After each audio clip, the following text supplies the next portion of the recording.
Hello, everyone. Thanks for joining the To Hull and Back podcast, the award-winning To Hull and Back podcast. Always got to introduce it like that. Proudly sponsored by Old Zoological Bar in Hull and Kingfisher Quality Fish and Chips. So tonight I'm joined by a standard member, Will, who's got a very bold claim on his sort of, was it title or headline? Or what's it called, Will? Read out what you've got for the listeners. I think England need to bring in Matt Ingram. Yeah, he brings something we don't already have, which is a, sort of very questionable playing style. I'm your host, Nathaniel Whitto, and we're also joined by West Hull FM's very own AD. So thank you very much for joining us, AD. I asked you the same thing before the podcast started, but I'll ask you again. Are you raring to go for the new year? Or new season? Looking forward to this new season. Can't wait. Saturday can't come quick enough for me. Is that a good answer, Nathaniel? That's a fantastic answer. So things are a little bit negative around Hull and the club at the moment. We've had 2 games, 2 defeats, both 2-1, one in the league and one in the League Cup. So, Will, I'll go to you first because, I have seen a lot of criticism, some perhaps extreme criticism of Rosenior, but I think the main message we want to get out at the moment is that it's only 1 league game and 2 games in. It's too early to really know that this is definitely going to be a major problem, right? Firstly, yes, both performances so far have not been very good. In fact, saying that feels quite bad for the Doncaster game because that makes it sound way better than it was. The Doncaster game was pretty abject.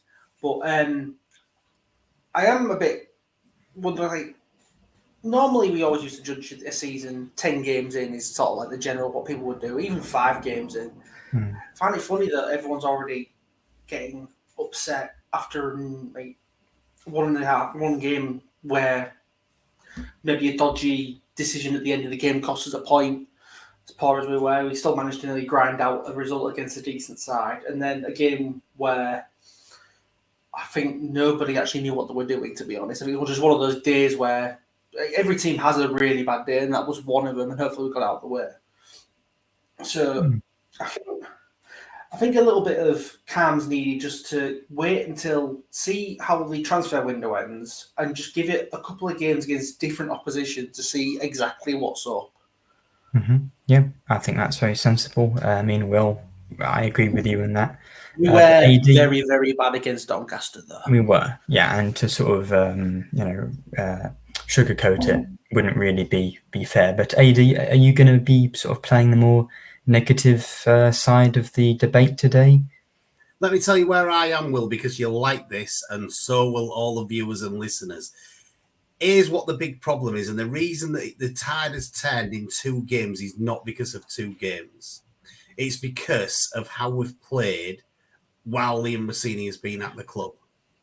And Liam Rosenior wants to play this attacking, pressing, entertaining football that we haven't seen. And that's the big problem. The games, if you've looked at the games that we've played, listen, sometimes I go to the press conferences in that. Unfortunately, I couldn't go today because I was working.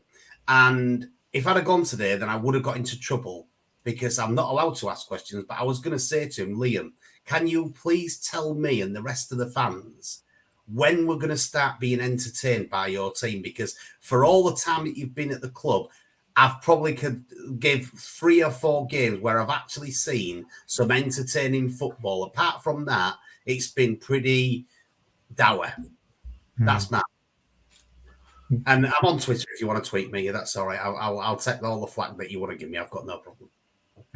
Yeah, well, I think that's reasonable because, we have implemented that system of playing out from the back, but you're right that it hasn't been entertaining. It's been perhaps entertaining for the other teams because they feel like they can get an easy goal if we make a mistake at the back. But, has Rosenior been in charge for, 31 games now? And we've drawn, is it half of them or over half? Like a huge amount of games. Was the stat right that it was 29 goals scored?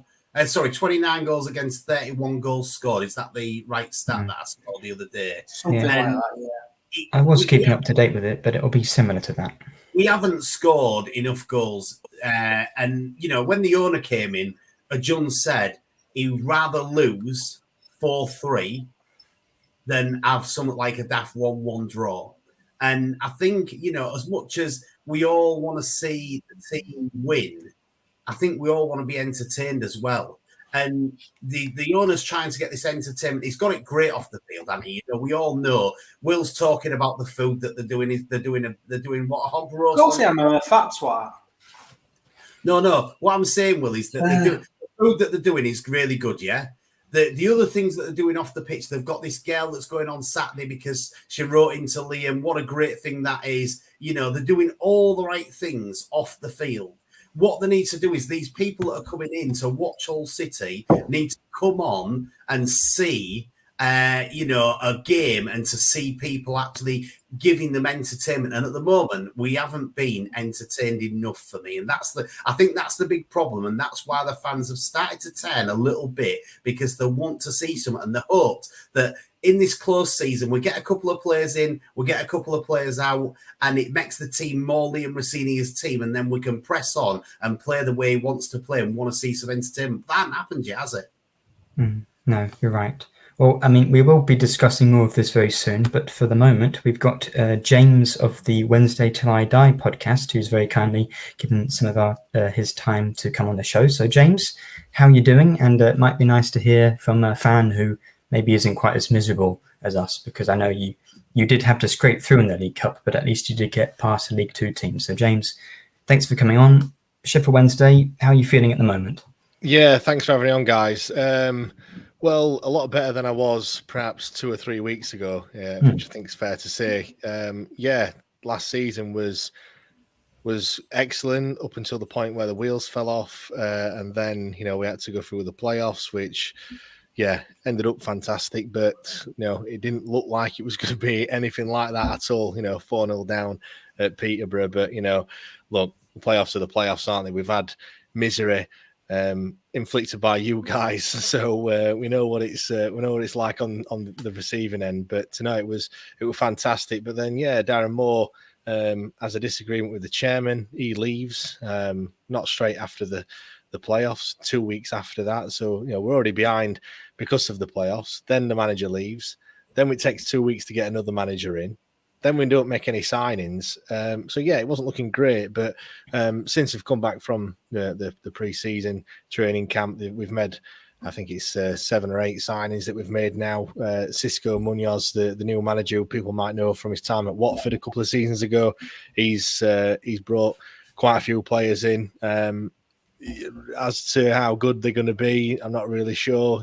Only one of them played against Southampton on the opening day of the season, and then quite a few of them played against Stockport. I know you mentioned we got through, but it wasn't a great performance. It did feel a little bit like it was, a team that's been chucked together, and with 6 debutants, I think it pretty much was all chucked together. But no, this season I'm just, hoping that it's going to be a nice, boring mid-table finish, because we've had points deductions, we've had relegations, 2 playoff campaigns. It's been very much up and down in recent times, and I just want a nice steady season, to be perfectly honest. Yeah, well, that's a very helpful sort of insight into where Sheffield Wednesday are at the moment.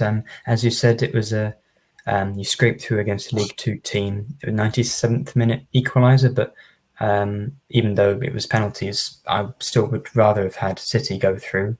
So how different would it have been if it was 2 defeats in a row like City have had? Is that do you know what?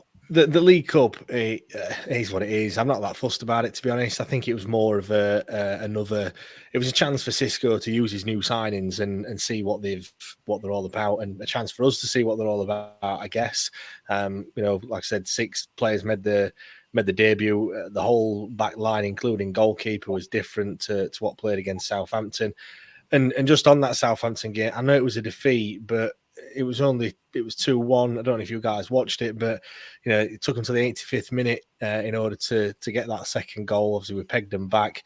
it could have been a lot more, and I think it could have been a cricket score if you look at the amount of possession that they had. But I think, that's not really a true reflection on where the team are. I think this weekend is going to be more of a true test, and we can probably gauge ourselves as, all right, it's only another game, and you're probably looking at 10 games really where you can say, look, this is where we're at. But I think the game against Southampton was just an anomaly, really, in terms of you can't really take a great deal out of it. We just defended for what felt like, well, it's supposed to be 90 minutes, but it's more like 115 or whatever it is now with all the added time on. So it's going to be if we'd have lost against Stockport, I mean, it was a really scrappy goal that we conceded. We brought on a few more familiar faces in the second half, and we kind of they made a massive difference, I think. And we did have chances to probably win it in normal time and not wait until the 97th minute to score that goal. But no, I wasn't too bothered. I mean, it was a penalty shootout. We never normally win penalty shootouts. That's 2 on the spin that we've won.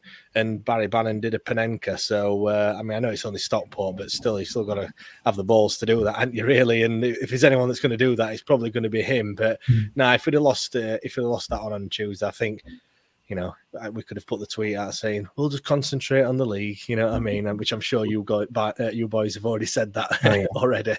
Yeah, a lot of people have said that, I think, already. So massive crowd. It's going to be a Yorkshire derby on Saturday. How do you see it going? And as you said, is this a better opportunity to see, well, I'll bring AD and Will into this. Is this the best opportunity to see where we really are this season? Because both very difficult games against parachute payment teams in the first match. So I'll go to you, Will, first. I think this is a better opportunity to see how we're really going to play. It's a more interesting one because I think, like I say, because Wednesday are, I think, on paper at least, probably are a weaker side than Norwich, but that doesn't mean they're necessarily a weak side because coming up they've got a lot of momentum coming up for promotion, and they did okay against Southampton in the second half anyway, considering how that first half where they got passed to death. But I don't think any team could have dealt with that with the players that Southampton have. I think it'll be a tight game, and I think it'll be decided by like a 1 goal. But it will definitely be a more interesting test because, as you said, the way that I think Norwich, based on what I've seen, I think Norwich might actually end up being up there. But I think Wednesday, like you say, you'd be happy with a mid-table finish. It gives us a better idea of if we are trying to aim for the playoffs, a better idea of if we're actually ready to do so. Mm-hmm. AD, thoughts on that? Well, I think it's one of them games really that if you're Hull and you're at home, you've probably got to try and target this as a win, to be honest. And that's no offence to you, James. It's just I think that's what we've got to try and do. But I'm sure in the same vein as a team coming up from League One with all of the momentum that you've got and stuff like that, you're probably targeting it for a win as well because we only finished. What did we finish 15th last season? Was it?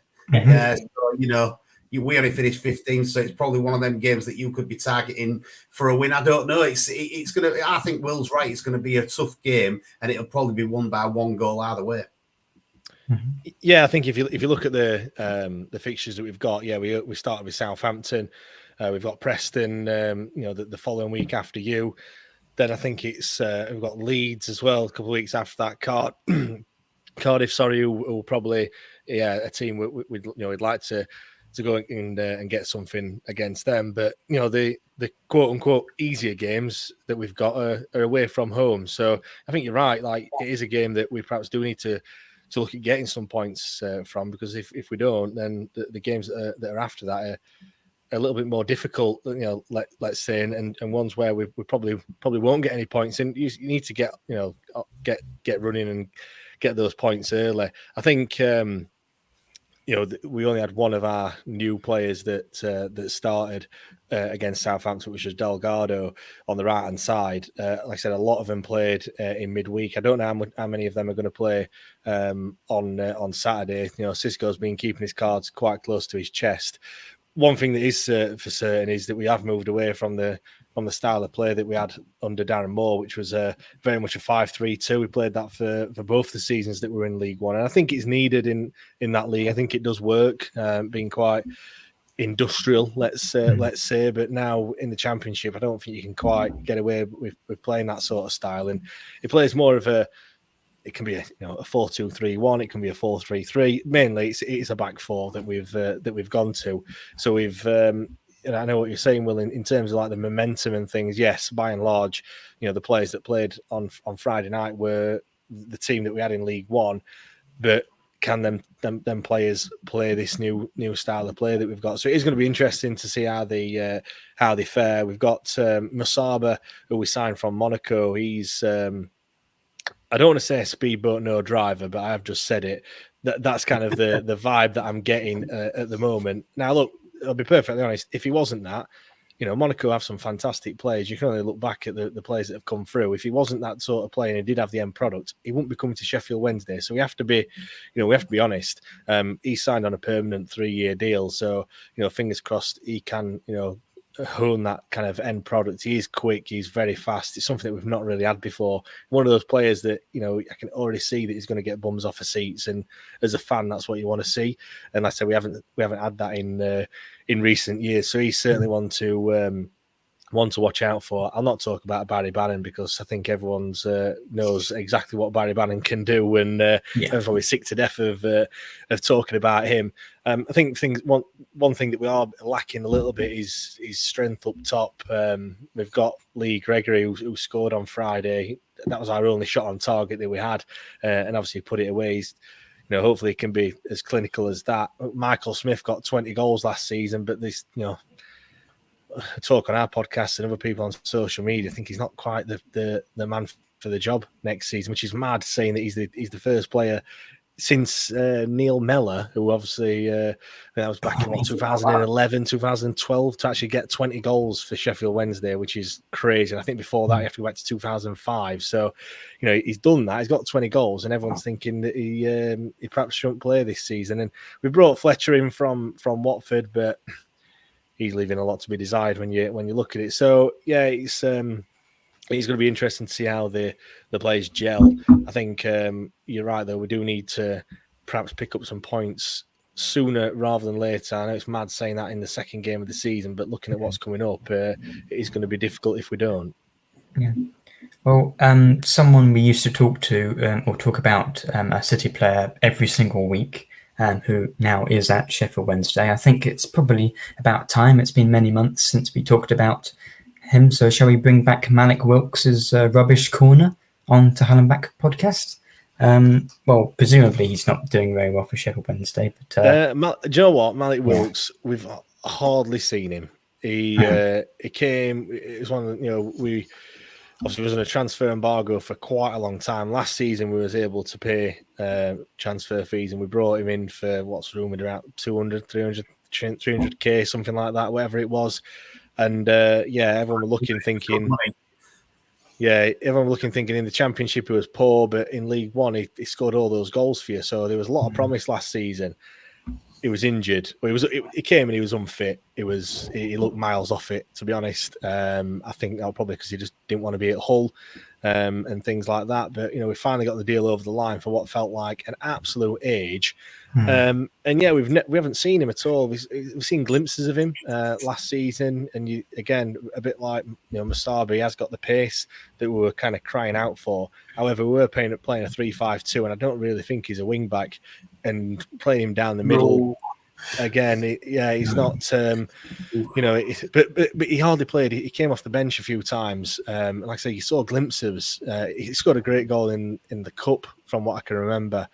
But not really done anything. And then you think, all right, pre-season, he can get fit, and he's injured again. So he might as well just send him off somewhere and just forget about him, because we had a really poor player in Alman Abde, who came from Watford, who came with a lot of promise, played a few games, and then was just injured, and he was on massive money. Feels very much the same. I put a tweet out the other day, just a picture of Malik Wilks, just to remind everyone what he looks like, because we don't know. We've hardly seen him at all, to be honest. Well, that does sound like Malik Wilks. The one I'm worried about is not Malik Wilks. It's Josh Windass, just because he feels certain to score a goal against Hull City at some point. Yeah, he has to. Just the name alone, he's got to do it. the headlines would be very interesting. And then Dishon Bernard as well. I think he's going to be quite a decent acquisition for Sheffield Wednesday. I think everyone was surprised that he didn't get a Championship move last year because he was pretty good. I'm disappointed we never went in for him.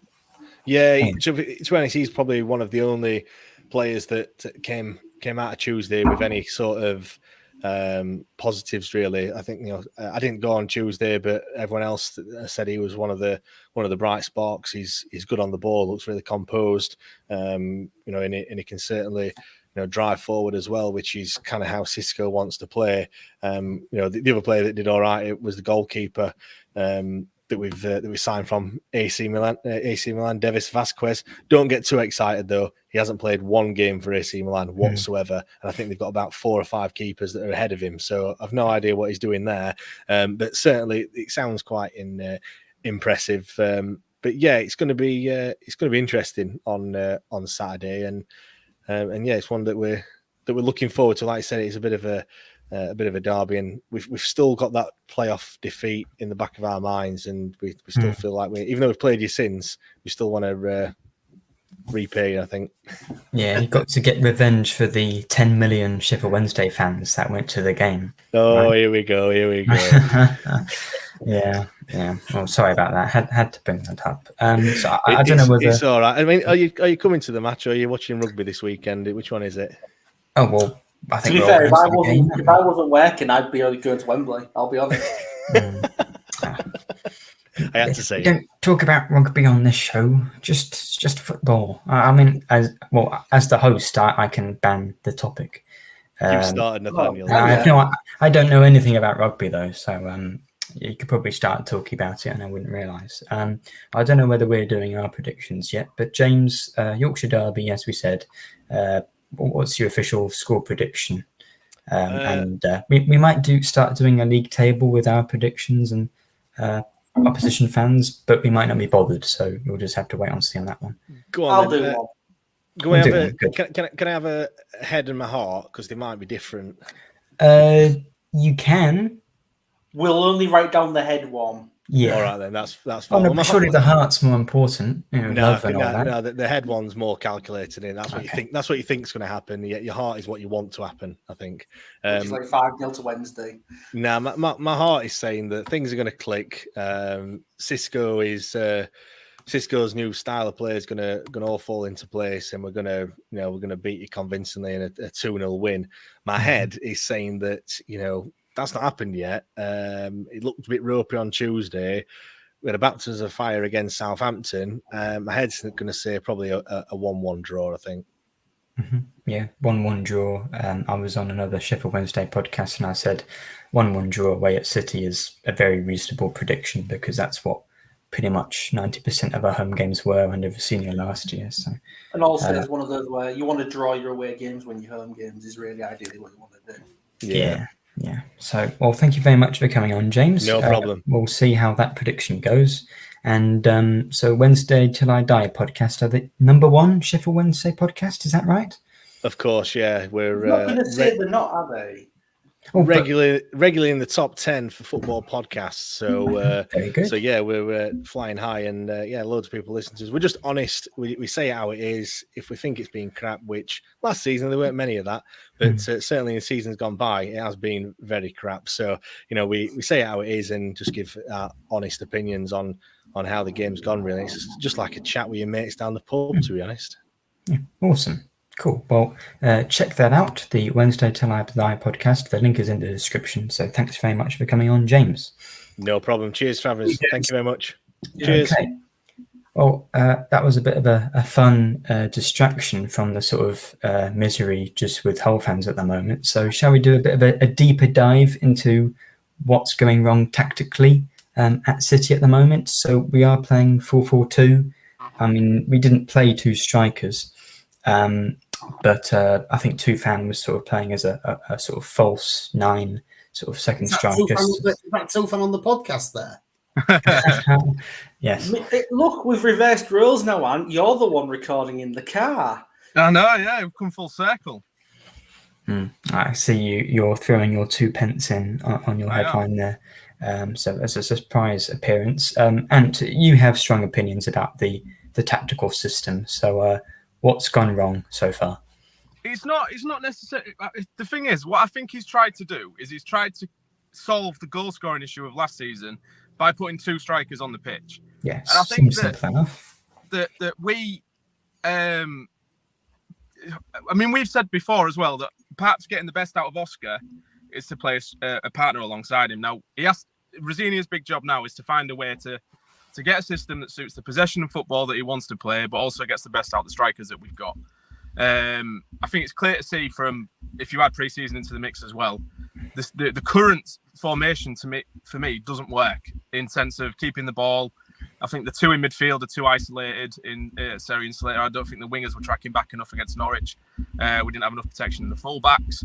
And then we just don't look, defensively we look awful. We were against Doncaster as well. But also in the same height, we're not creating the chances to justify the changing system.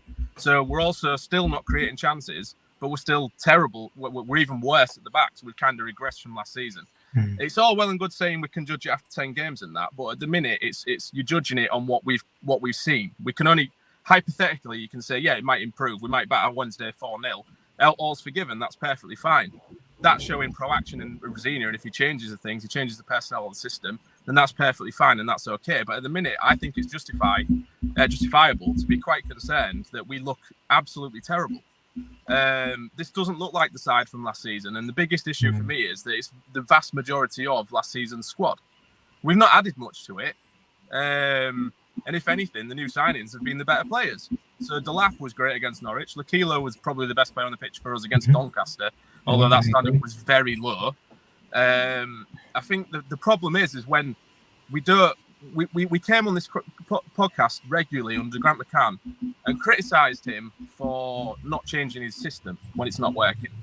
So we can't then just not do it to Rosenior because he's golden boy Rosenior. I want Rosenior to succeed as much as anybody does. But if he does the same things, and he's therefore justified to be criticised for the same things. So I watched that game against Doncaster, and it was, I think, easily one of the worst. I think that was bad. That was worse than any of the shorter performances we had. Maybe Swansea away probably equal. I was going to say one worse than Swansea. But yeah, I mean that's the thing. But that's unfortunately where we're at. And last season, I don't think we ever saw a performance like that coming, and we've just had 2 straight after each other. And the more concerning thing is that Doncaster literally came with a game plan saying these guys are going to try and play out from the back. This is how we counter it. They've got no plan B, and that's what they did. They went man to man, let Ingram have the ball, and we didn't know what to do. The players looked absolutely mystified as to the role, the instructions. It was disorganized. It was horrible. I hated that game. Every second of it was painful. I would like to have seen Rosenior's reaction if he'd been on the touchline to that happening, because I think he'd have blown a gasket on the touchline. I watched it on iFollow, right? And the camera was regularly going to Rosenior, and he looked absolutely bemused as to why the players were doing this, which is, I think, you should quite have promising as to the fact that maybe the press conference afterward. Yeah, he was regularly had his face in his hands, and he was on the phone, obviously very unhappy to somebody on the bench, and there just didn't seem to be. I don't know if it was because obviously he was in the stands and not on the side of the pitch, but there just seemed to be a lack of direction and leadership anywhere on that pitch. To me, and this was talked about on the space we did the other night, I'd like us to try the 5 at the back. Get Greaves, Maka and Jones at the back. Vinagre, Christie as your wing backs, or Coyle, because Christie was absolutely garbage in both games, to be fair. We need that extra man or two in the middle. If he wants to play this possession style, we need to pack the middle out. We ended the game with the back 3, and we looked a lot better in that period at the end of the game with the back 3. Yeah. Didn't we try three formations really? I'd like to see have your back 5 as Vinagre, Greaves, Maka, Jones, and then probably Coyle because Christie's been poor. Slater, Seri sitting, and then have Tufan and Traore behind either Delap or Oscar. I think possession-wise and creativity, that gives you loads. Vinagre wants to be up the pitch. A wing back is what he is. I don't think he looks very comfortable in the back four. I was surprised that the Fleming and Vinagre were the way around the way. I thought he'd played Fleming as the left back and Vinagre as the left wing. Yeah, it's bizarre. But Vinagre will have that flair that he's had from playing in the Premier League.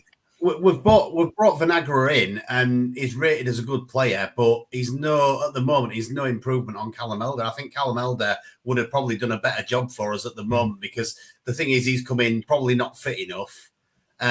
We've got Brandon Fleming as a backup, who looked a couple of seasons ago good, but now he don't look as good. So, to me, would you have been better keeping Callum Elder? Probably. Did Cox look good? Yeah, Cox looked all right, and I'd have probably signed Cox. I don't know why we didn't. It can't have been much money. Surprising. I don't know why we didn't sign him. And I don't know who put the comment on, but somebody put about Ingram not being a good keeper. Well, for me, I put on last week, Ingram was man of the match against Norwich. So for not being a good keeper, if Ingram hadn't been in goal, would have lost that game 6. What he offers on the ball, isn't it? Perhaps if we brought someone... Well, he needs players to if the players are there. The players weren't there for him.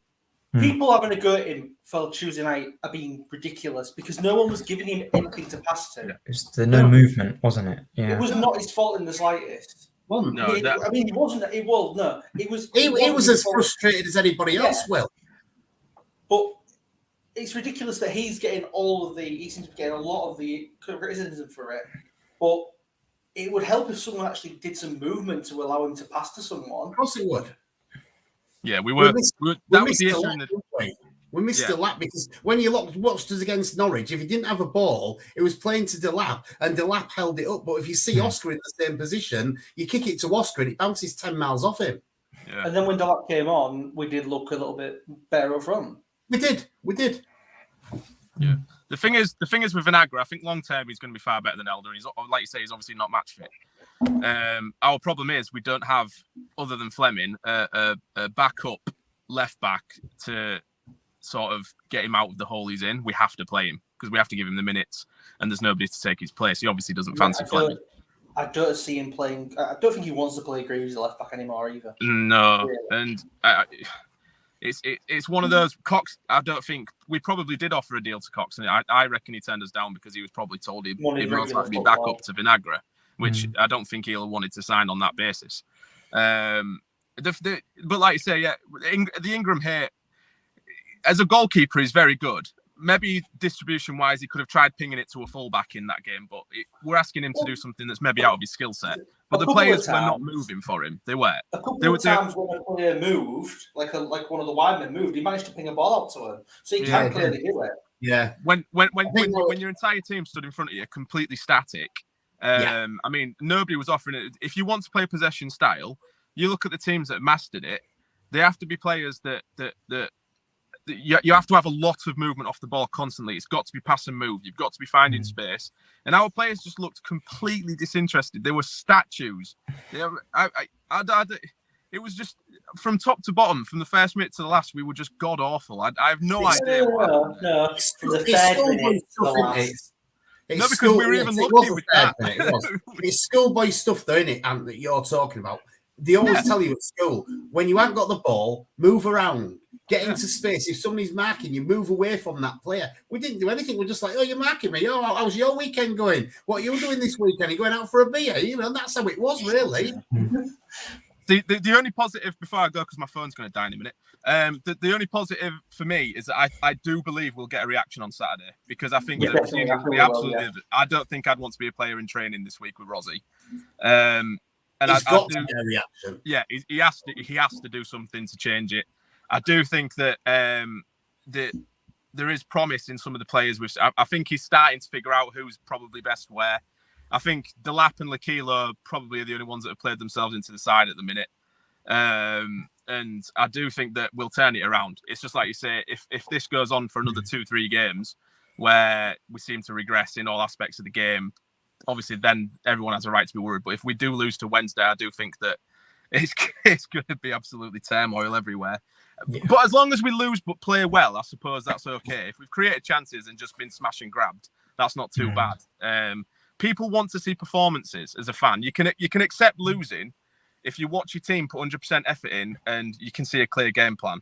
This season, it just looks like the philosophy of last season's gone completely out the window. It is bizarre. So I'm just saying, I think people have the right to be critical at the minute. But like you say, yeah, maybe, let's not ask for Rosenior sacked when it's only been 2 competitive games.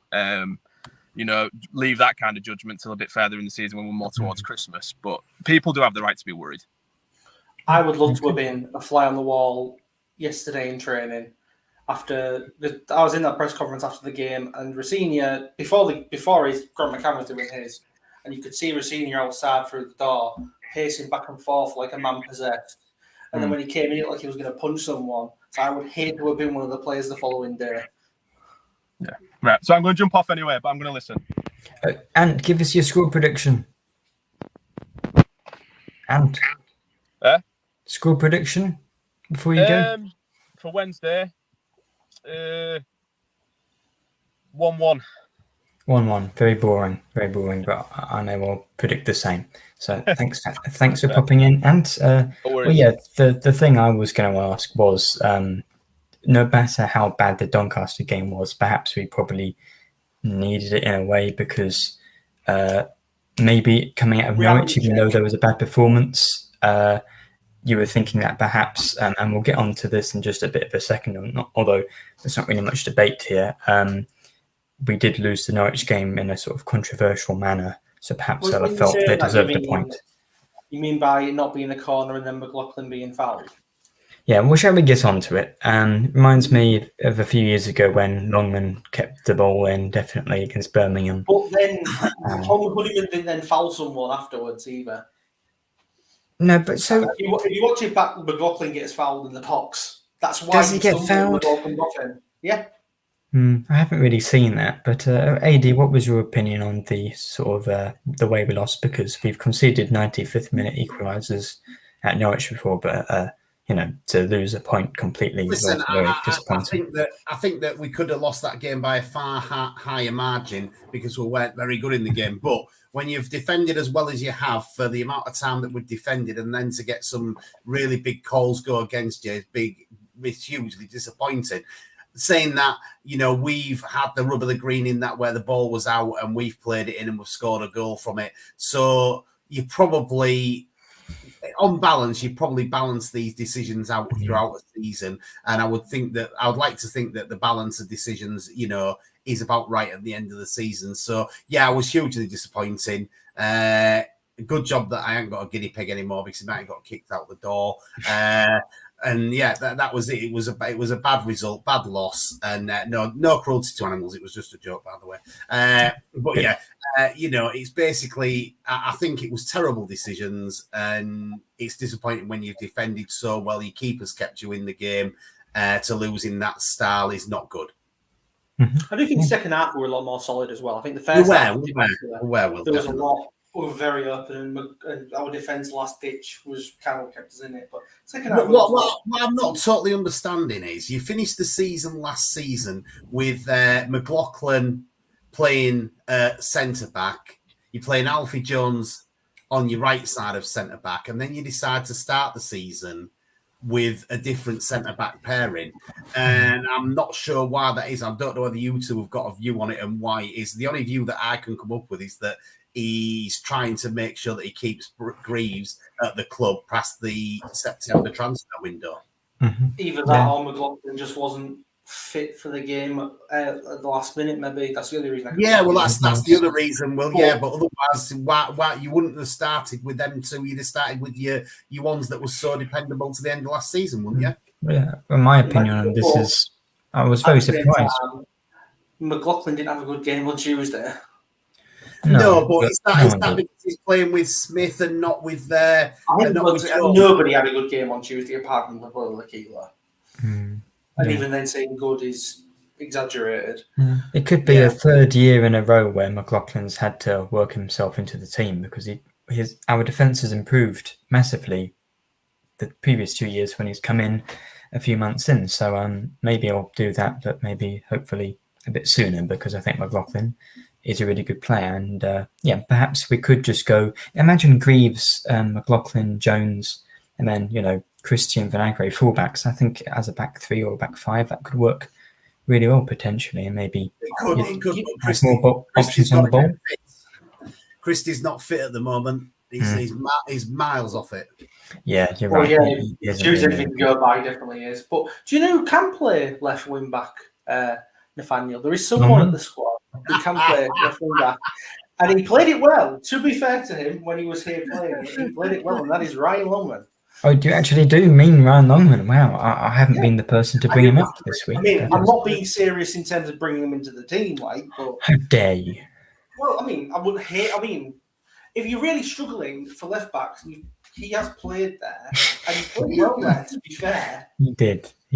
Yeah, that's what we have to do.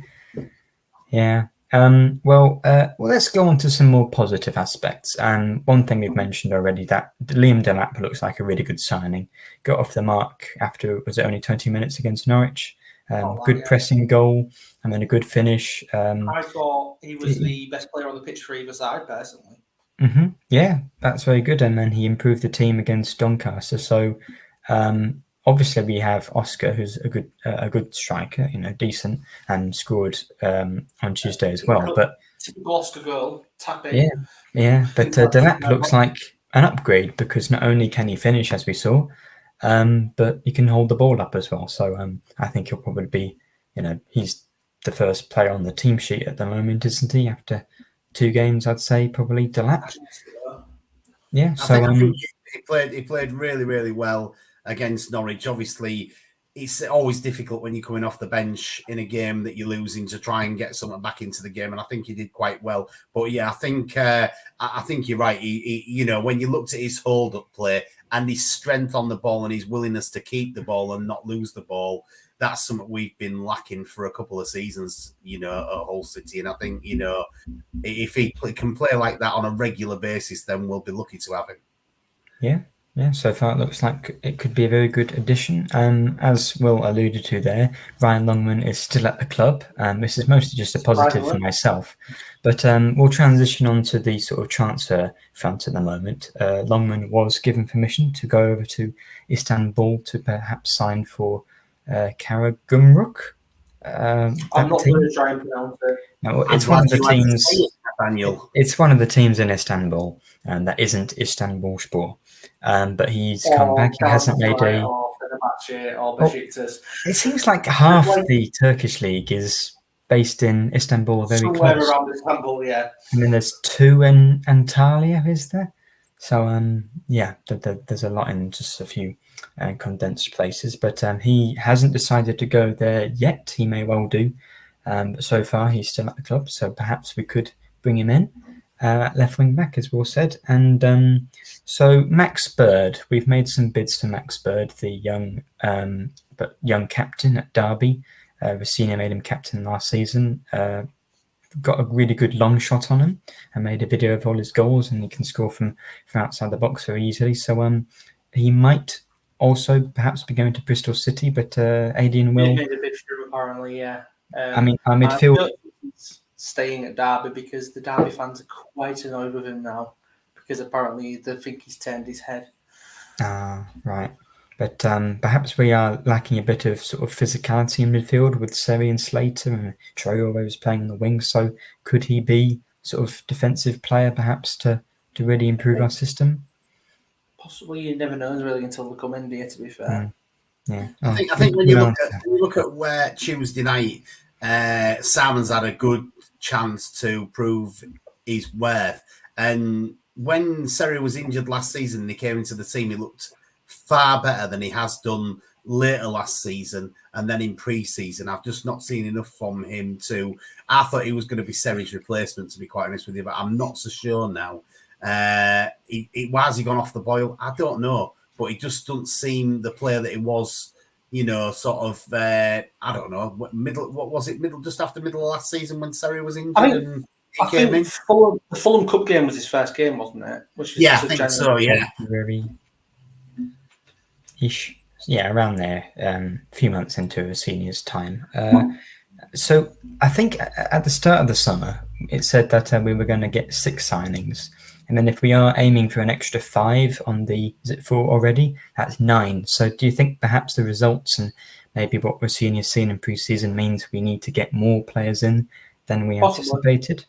Because, yeah, certainly the 2 performances haven't been good. So I mean, that rumour came out before, like, was it before or in between these 2 performances? So, I mean, Doncaster's meant that we're actually looking for 10 new players. Yeah, could be. So how important is it that we get a goalkeeper? Because we've been trying to do that all summer. We're still linked to Kovar of Man United on loan. I think that he's been linked with a move to Leverkusen for €9 million. So I don't think that's happening if that's how much they want for him. We could just, sell Ryan Woods and then recoup some money, get him surely.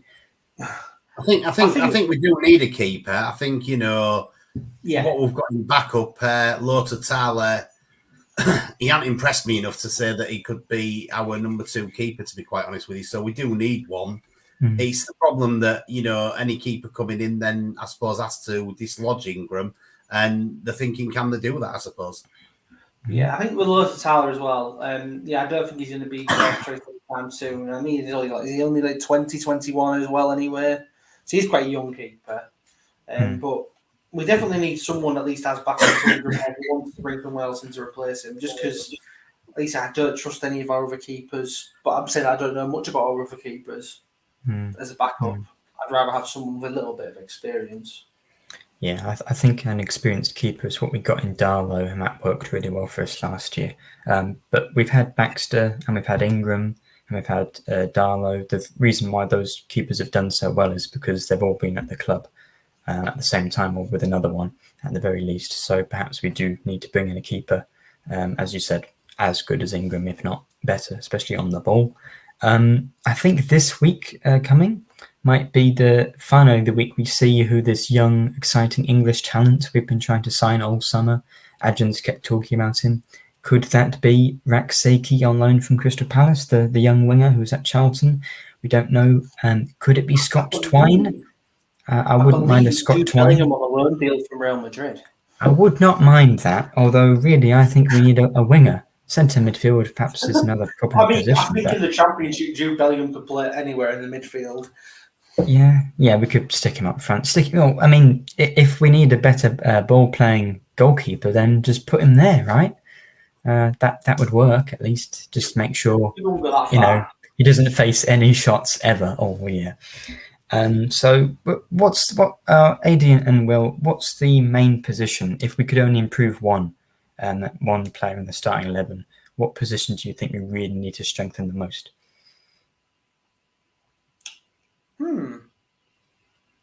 That's interesting. It's a good question, isn't it? I think keeper's got to be the one, hasn't it? Yeah, it probably is keepers. I know you've already said it. It probably is because we only have the one that I think most people would rely on for certain, and when you need at least 2. Yeah, I still think everywhere else in the position there is someone else you could bring in. Really, I don't know if I want to bring in Lota Thala at this stage. No, I still think winger is a problem position. It was a problem last year. We had Sinek, Longman. Of course, we tried Tufan and Slater on the wing. We tried Alia, and they kept getting injured. And Pelkas. No one really, really got a good position there that they made their own. I guess Slater was playing there, and then Vaughan came in for just the last few games. Apparently, he might be injured for Wednesday. Yeah, he does it's a lot to ask of a young lad as well, isn't it? Yeah. When you look at Harry Vaughan, he's a young lad. You're not going to get 7 out of 10 every week. You don't want to burn him out either. Yeah, that's it. So that's the problem with Harry Vaughan. I think obviously we've brought thingy back in, haven't we? God, what's his name? Connolly back in. Thanks, Will. Thanks, Nathaniel. When you bring Connolly back in, he could play the wing as well. So I think that's a good position there. You got Lakilo. Lakilo, and then we've got Elia, but Elia hasn't really done it, has he? I heard James talking about the guy that they've got that's got a load of speed. We've got that in him, but there's no end product. The finishing product, yeah. Yeah, so I still think winger's a problem position. If we could get a Scott Twine or someone of his level in, I think we'd be a much better looking team, because maybe we do have Vaughan, but I'm not confident that we'd have two really good wingers that if we really do want to push for the playoffs or top half, top 10, which I know Rosenior and Ajnor want to do, I'm not quite sure we have the firepower in the wings to really do that, unless you are going to play someone at a position like a Traore or a Slater or a Connolly. I mean, you name all these players, and it's like, how do we have two good wingers? Because we've got like 50. See, this is why you shouldn't judge the team until several games in, and after the transfer window's closed. Really? Yeah. Because if we're going to sign 5 extra players, they could be all really good or really bad, and we could lose Greaves. I think it's judging the team, Will. I think it's judging the tactics at the moment. I think that's the thing, is that we've seen the tactics. We've seen the tactics last season, and it says stick with us, and we'll get it right and all this lot. But you've got to see some improvement somewhere, and we've not seen that as yet. Mm-hmm. Yeah, very sensible. Well, I think we've pretty much exhausted that topic, so I'm going to bring in the most exciting part of the podcast. It's my favourite segment. It's the combined lineup. It's Nathaniel Watto's special combined lineup. Sorry, AD, I've covered you up. Okay, so I'll read it out for the listeners, and then I'll let you berate me. Is that okay, Will? Okay. So we got Cameron Dawson of Sheffield Wednesday in goal, Vinagre, Greaves, Jones, and Callum Patterson. Seri, Tyreek Baconson, who scored against Stockport in the League Cup. Barry Bannon, of course, and a front three of Windass, obviously, Delap, and Gregory. So, Gregory and Delap they're playing, or Delap's playing on the wing, apparently. I'm not confident about either side's wingers, so Delap is playing on the wing instead. So, Will, thoughts? Where's Regan Slater? Well, Slater, did he play against Doncaster? Would Slater get in ahead of Seri? Yeah, I'm thinking Seri wasn't tarnished by the Doncaster result because he didn't play, whereas Slater might have been on for a little bit. That was my thought process there. Bench. He did, yeah. Seri didn't know. I mean, basing your decision there on a cup game where he played about 15 minutes at the end seems a bit silly. Yeah, I just think Seri, I don't really know how I'm doing this, but I'm doing it on form, but I'm also doing it on that the team needs to be somewhat cohesive, except the front three of 3 strikers. The man supports Wednesday's rivals. He played for Wednesday's rivals. He's going to go for it. Maybe. For God's sake, man. Maybe, but Baconson had to be in there because he scored. And Bannon has to be in there because he's Barry Bannon and he's very good. And Seri had to be in there because he's Seri and he's very good. Well, would you not start Regan Slater ahead of Seri every game? Because I would. I mean, I did say Regan Slater was a player of the season and is going to be this year. So maybe I didn't think too much. I prefer him to Seri, but I prefer that sort of player to Seri. So yeah, I just think you would start him ahead of Seri every game, then, Will. Probably, but I'd start them both usually every game. It's rare that I'd choose one over the other because they don't play the same position. Well, Vinagre, I'm not really convinced about him there, so I'll take him out and Slater's left back. Is that any better? I think Vinagre is actually maybe a doubt as well. From what I read. He might be. So this is one of the ones I've not been confident about at all. Norwich last week, I was fairly happy with the one I did, and you can find it on my blog. Early in the season, it's hard to do it because you don't know how opponents are really playing because you haven't got recent form to base it on and all that sort of thing. So is it a fact that you're going to get hold of that one, rip it all apart, Nathaniel, and chuck it in your bin?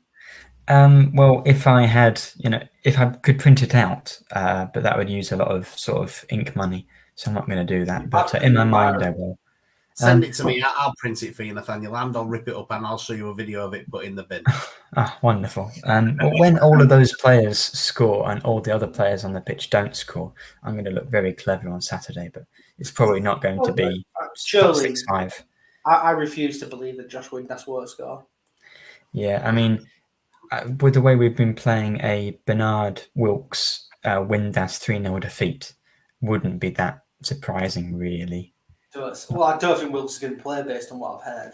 No, but easy goal against a former team, and even if he's injured, just stick him up front. He might prod one in from a corner. who knows? But as you can tell, I'm not really confident about the result. But shall we go on to our predictions, Will? Yes, I know let's. last year you were predicting 3-0 to City every time, but I feel like even for the sake of the on-running joke, you might not go for 3-0 today. I'm going to say Hull City 3, Sheffield Wednesday 0. Well, because I good need to keep optimism. saying it until it happens, and then the curse is broken and I can stop.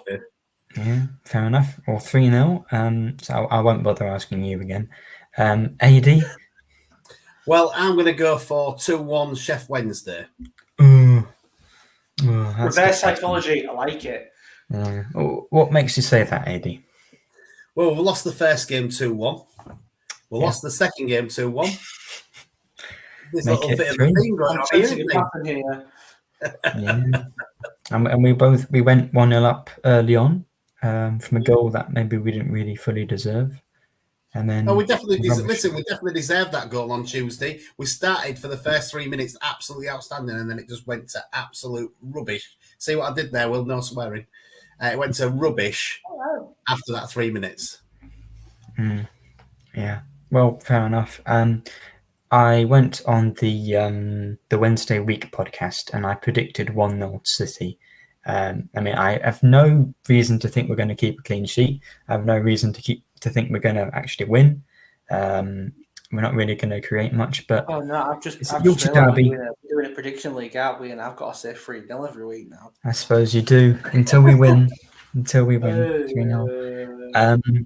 So yeah, I'm going to go 1-0. Maybe we'll get a bit of a lucky goal for Delap and just see it out. But hopefully the crowd, because it will be a big crowd, I hope they get behind the team because they're going to need it with the way they're playing. So I'm going to go 1-0, but not really very confident. So Will, AD, anything else you want to add before the big game on Saturday? To annoy half of Hull, come on KR. Yeah, cool. Yeah, good luck to Hull KR in that Wembley visit. I hope they bring it back to Hull. Hull club. I hope they bring it back. The other thing I want to say is come and join us in the Tigers Trust Arena. We'll be Westall FM will be there from 1:00, broadcasting live from the Tigers Trust Arena. You can get a nice beer in there and enjoy a bit of banter and us talking rubbish on the radio. Awesome. Well, I am looking forward to going to the game. Of course, it's been too long over the summer and should be a really good atmosphere, hopefully, especially if we do get a first goal. If maybe it's 0-0 for a little while, I imagine the frustration is going to build. I am worried. I'm worried the first time Ingram touches the ball, I'm very worried of what the reaction will be. Get it forward. I'll be screaming the loudest. Get it forward. But ironically, so if he hears it, and he's listening to this, I'm just joking, Matt. So yeah, I'm sure that'll put him at ease. So yeah, thanks everyone for listening and commenting and liking. Some good comments tonight. So we'll be back very soon. Thank you, Will, for coming on, and thank you very much, AD. And we'll see you again next week. Thanks for having me.